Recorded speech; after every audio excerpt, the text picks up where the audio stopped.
কিশোর কবি সুকান্ত ভট্টাচার্যের লেখা সিগারেট। আমরা সিগারেট, তোমরা আমাদের বাঁচতে দাও না কেন? আমাদের কেন নিঃশেষ করো পুড়িয়ে?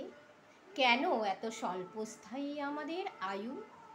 মানবতার কোন দোহাই তোমরা পারবে? আমাদের দাম বড় কম এই পৃথিবীতে, তাই কি তোমরা আমাদের শোষণ করো? বিলাসের সামগ্রী হিসাবে ফেলো পুড়িয়ে। তোমাদের শোষণের টানে আমরা ছাই হই, তোমরা নিবিড় হও আরামের উত্তাপে।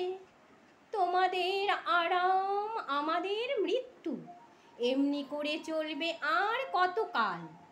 আর কতকাল আমরা এমন নিঃশব্দে ডাকবো আয়ু হরণকারী তেল তেল অপঘাতকে?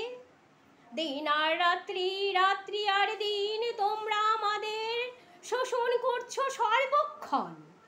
আমাদের বিশ্রাম নেই, মজুরি নেই, নেই কোনো স্বল্প মাত্রার ছুটি।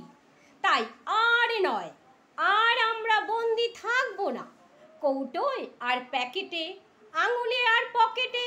সোনা বাঁধানো কেসে আমাদের নিঃশ্বাস হবে না রুদ্ধ। আমরা বেরিয়ে পড়ব সবাই একজোটে একত্রে। তারপর তোমাদের অসতর্ক মুহূর্তে জ্বলন্ত আমরা ছিটকে পড়ব তোমাদের হাত থেকে, বিছানায় অথবা কাপড়ে। বাড়ি শুদ্ধ পুড়িয়ে মারব তোমাদের, যেমন করে তোমরা আমাদের পুড়িয়ে মেরেছিলে এতকাল।